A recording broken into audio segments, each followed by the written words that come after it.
أعوذ بالله من الشيطان الرجيم بسم الله الرحمن الرحيم وبه نستعين وصلى الله على سيدنا محمد وآل بيته الطاهرين اللهم صل على محمد وآل محمد.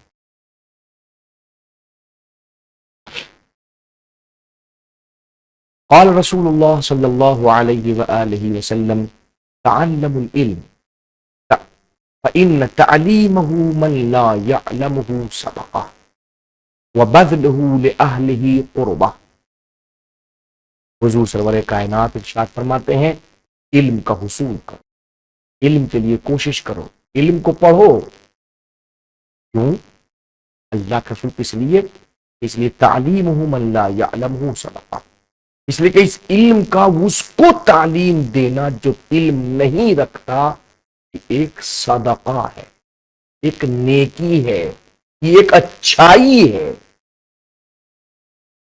دیکھیے کتنا ذہن انسانی سے قریب ہو کہ حضور سرور کائنات نے جو، کیونکہ ذہن انسانی فطرت میں نیچر میں یہ ہے کہ وہ اچھائی کرنا چاہتا. تو اگر آپ اچھائی کے لیے آمادہ ہیں، کوشش اور کاوش کرنا چاہتے ہیں تو آئیے علم کو دوسروں تک پہنچائیے.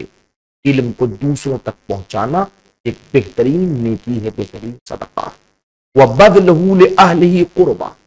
اور یاد رکھو علم کو اہل علم کے لیے خرچ کرنا یہ قربت الہی کا سبب ہے. کیا مطلب؟ نہیں، اب علم اگر کسی کو دینا چاہتے ہیں تو دیکھیں کہ وہ اہل علم میں سے ہے کہ نہیں، وہ اہلیت علم رکھتا ہے کہ نہیں رکھتا، وہ صلاحیت علم رکھتا ہے کہ نہیں. ہر کوئی ہر چیز کی صلاحیت نہیں رکھتا. ایسا نہیں ہے کہ ہم یہ کہیں کہ ہر کوئی عالم ہونے کی صلاحیت رکھتا ہے، نہیں، ہر کسی میں صلاحیت نہیں ہے. جو عالم ہونے کی صلاحیت رکھتا ہے اس تک علم کو خرچ کرنا، اس تک علم کو پہنچانا یہ اللہ کی قربت کا سبب. اللہ ہم سب کو ایسے اعمال کی انجام دہی کی توفیق مرحمت فرمائے جو اس کی قربت کا سبب بنے. ہماری گفتگو چل رہی تھی اسباب حکم العقل العملی بالحسن والقب، عقل عملی کے حسن و قب پر حکم لگانے کے اسباب سے متعلق. اس سلسلہ ہم نے آپ کی خدمت میں عرض کیا تھا کہ استقراء کی بنیاد پر 5 امور میں سے کوئی ایک امر ایسا ہو سکتا ہے جو ہمیں محل نزاع کے اندر داخل کرے گا اور ہمیں بات سمجھائے گا کہ عقل عملی کے حکم لگانے کے اسباب کیا کیا ہیں. ہم نے آپ کی خدمت میں پہلا مرحلہ پیش کیا تھا کہ ایک شے کے اندر کمال نفس ہے یا نقص نفس ہے، اس کا ادراک انسان کو ہوتا ہے. ٹھیک ہے نا؟ یہ کیوں ہوتا ہے؟ تاکہ انسان اس کمال کو حاصل کر سکے یا اس نقص کو دور کر سکے. دوسرا ادراک یہ ہوتا ہے کہ نفس کے لیے یہ چیز ملائم ہے، مناسب ہے، یا ملائم اور مناسب نہیں ہے، یا بے نفس ہی اس بات کا ادراک ہوتا ہے، یا اس بنیاد پر کہ جو چیز ملائم اور مناسب ہے اس کے اندر مصلحت پائی جاتی ہے یا اس کے اندر مفسدہ پایا جاتا ہے. اب اس کا تعلق یا شخصی ہوگا تو اس صورت میں نفع خاص ہو جائے گا، یا یہ کہ اس کا مصلحت اور مفسدہ کا تعلق عمومی ہوگا تو وہاں پر نفع عام کہلائے گا. اب انہوں نے کہا کہ یہ دونوں ادراک جو ہیں یہ 2 طرح سے ہوتے ہیں. یہاں تک ہماری گفتگو آ کے ٹھہری تھی.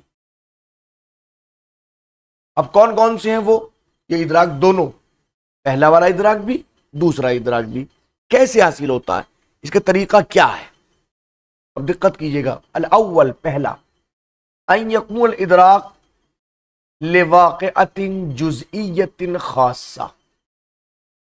لیکن جو بھی ادراک ہو رہا ہے اس ادراک کی 2 ہی قسمیں، جسے انہوں نے کہا تھا یہ نفع عام یا نفع خاص. نفع خاص سے مراد کیا کہ آپ کو ادراک ہو رہا ہے آپ کی اپنی ضرورت کے اعتبار سے. مجھے ادراک ہو رہا ہے میری اپنی ضرورت کے اعتبار سے، میرا فائدہ ہے، باقی اور لوگوں کا فائدہ ہے یا نہیں ہے اس سے کوئی تعلق نہیں. ایک یہ کہ نہیں سب کا فائدہ ہے، سب میں خود بھی شامل ہوں. تو وہ جو صرف مجھ سے وابستہ ہے وہ نفع خاص ہے، جو سب سے وابستہ ہے وہ نفع عام ہے۔ اس کو منطقی اعتبار سے دیکھا جائے تو دو قسم کے مفہوم سامنے آئے۔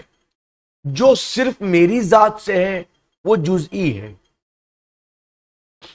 جو سب کے لیے ہے وہ کلی ہے۔ اب یہاں یہ کہہ رہے ہیں کہ یاد رکھیں ادراک جو بھی ہو رہا ہو یا تو ہوگا شخصیاً یعنی کہ کسی جزئی کے تعلق سے، یا ادراک ہوگا عموماً یعنی امر کلی کے اعتبار سے۔ اب یہاں پہ انہوں نے اس بات کو کہا کہ اگر انسان کا ادراک حسن قبض سے متعلق شخصی مصلحت سے ہے، شخصی مصلحت سے، تو وہ عقل کی بنیاد پہ نہیں ہوتا، عاطفے کی بنیاد پر ہوتا ہے، حس کی بنیاد پر ہوتا ہے، خیال کی بنیاد پر ہوتا ہے، وہم کی بنیاد پر ہوتا ہے۔ یعنی عقل کا کام امور جزئیہ کا ادراک کرنا نہیں ہے، عقل جزئی طور کے اوپر کام نہیں کرتی ہے، عقل کلی طور پہ حکم لگاتی ہے، ٹھیک ہے نا۔ جہاں کلی طور پہ حکم تبھی تو سب کی آ رہا ہے مسئلہ یہ چیز میرے لیے مناسب ہے تو یہ میں ہی تو سمجھوں گا، تو میں ہی میری تو عقل ہوئی جس کو میں عقل سمجھ رہا ہوں، حالانکہ یہ عاطفہ ہے، حالانکہ یہ وہم ہے، خیال ہے میرے اپنے لیے۔ لیکن جب میں کہوں سب کے لیے تو سب کے اندر آپ کی عقل بھی آئے گی، ان کی عقل بھی آئے گی۔ اتنی ساری عقلیں کہاں تطابق کریں گی؟ جہاں بات سب کے لیے ہوگی وہیں کی تو بات ہوگی۔ تو امور جزئیہ اس کا تعلق وہم و خیال و عاطفے سے ہوتا ہے، اور جس کا تعلق عمومی ہو اس کا تعلق ادراک کی منزل پہ عقل سے ہو، تبھی تو سب کی عقول اس منزل پہ متفق ہوں گی۔ انہوں نے یہاں سے کہا کہ دو طریقے سے بات سامنے آتی ہے، پہلے والا ادراک بھی جو یہ چیز ہمارے لیے کمال ہے یہ نقص ہے، کہ دوسرا یہ ہمارے نفس کے لیے ملائم ہے یا غیر ملائم ہے۔ ان دونوں کا تعلق جو ہے دو طرح سے ہوا، کیسے؟ ان یکون الادراک لواقعۃ جزئیۃ خاصہ، کہ ادراک جو واقع ہو رہا ہو، جو ادراک ہو وہ واقع ہو جزئیہ خاصہ کے لیے، یعنی کسی خاص جز کے لیے یہ چیز واقع ہو رہی ہو۔ فیکون حکم الانسان بالحسن والقبح، تب انسان کا جو حکم ہوتا ہے حسن اور قبح سے متعلق کہ یہ چیز حسن ہے، یہ چیز قبیح ہے، یہ چیز اچھی ہے، یہ چیز بری ہے، وہ کیسے ہوتا ہے؟ بدافع المصلحہ الشخصیہ، مصلحت شخصیہ کی بنیاد پر ہوتا ہے۔ مصلحت شخصیہ اس کو حکم لگانے پر مجبور کرتی ہے۔ میری ضرورت کیا ہے؟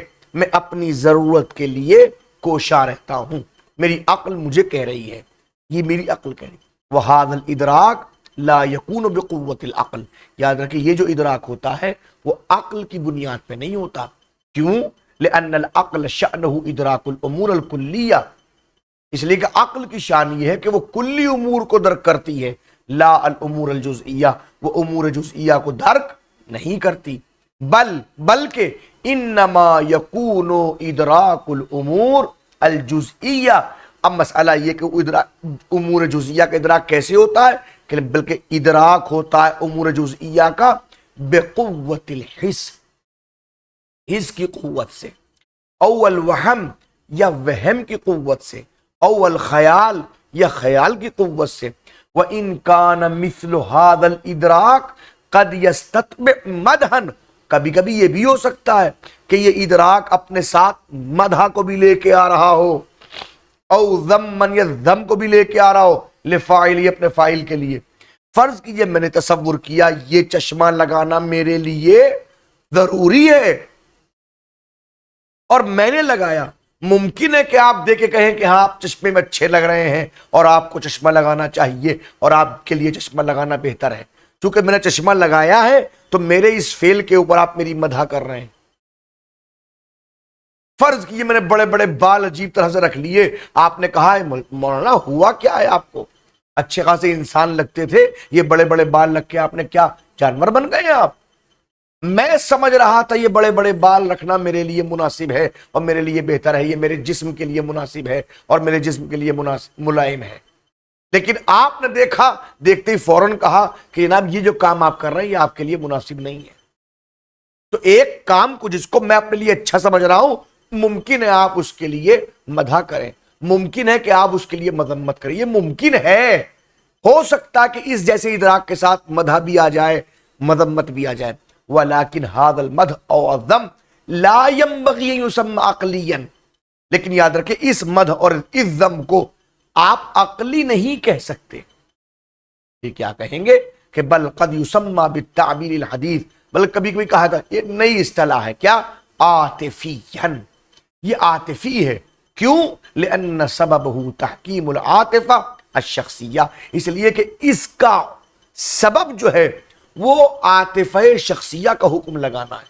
چونکہ ہمارا شخصی عاطفہ کہہ رہا ہے یہ چیز ہمارے لیے بہتر ہے، ہم اس کام کو کر رہے ہیں، یہ چیز ہمارے لیے بری ہے، ہم اس کو کر رہے ہیں، چھوڑ رہے ہیں۔ ولا بأس بهذا التعبیر، اور اس تعبیر سے کوئی پریشانی بھی نہیں ہے۔ تو کبھی کبھی تو یہ ہوتا ہے کہ ادراک جو ہوتا ہے وہ کسی جزئی چیز کے لیے ہوتا ہے، ٹھیک ہے نا۔ الثانی، دوسرا پڑھنا، ان یکون الادراک لامر کلی، ادراک جو ہوتا ہے امر کلی کے لیے ہوتا ہے۔ فیحکم الانسان بحسن الفعل، اب انسان حکم لگاتا کہ یہ کام اچھا ہے، اس کا کرنا اچھا ہے۔ لکونہ کمال للنفس، کیوں کرنا اچھا ہے؟ چونکہ نفس کے لیے کمال ہے۔ جیسے کالعلم والشجاعہ، عالم ہونا آپ کا شجاع ہونا، آپ کا بہادر ہونا۔ تو اب یہ عالم اور شجاعت کیا شخصی کیفیت ہے؟ سب کے لیے، اس کو جو سنے گا سب کے لیے، کسی بھی مذہب کا ہو، کسی بھی فرقے کا ہو، کسی کی بھی دین کا ہو، کسی بھی ملک کا ہو، کالا ہو گورا ہو، ہر کوئی حکم لگائے گا کہ عالم ہونا اچھی بات ہے، عمومی فائدہ ہے، امر کلی کا ادراک ہے۔ ایک او لکونہ فیہ مصلحہ نوعیہ، یہی کہ اس کام کو اس لیے کیجئے کہ اس میں نوع کے لیے، پوری نوع کے لیے مصلحت ہے۔ جیسے کا مصلحت العدل، جیسے عدل کا قبول کرنا، کہ عدل کی مصلحت ملاحظہ فرمائیے، اس میں کیا عدل کے اندر کہ لحفظ النظام و بقاء النوع الانسانی، کہ جہاں عدل ہوتا ہے وہاں نظام کی حفاظت بھی ہوتی ہے، اور حفاظت نظام کی خاطر عدل ہوتا ہے، اور نوع انسانی کی بقا ہوتی ہے۔ فہذا الادراک انما یکون بقوت العقل بما ہوا عقل، اب جو ادراک ہے یہ عقل بما ہوا، خالصتاً عقل کی بنیاد پر ہے، یہ کسی اور بنیاد پر نہیں ہے۔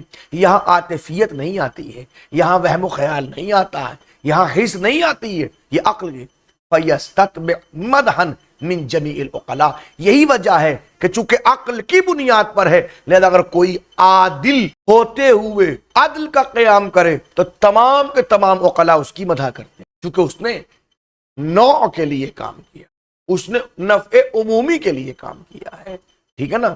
چلیے انشاءاللہ بقی اور مزید بعد میں انشاءاللہ۔ وصلی اللہ علی محمد وآل بیتہ الطاہرین۔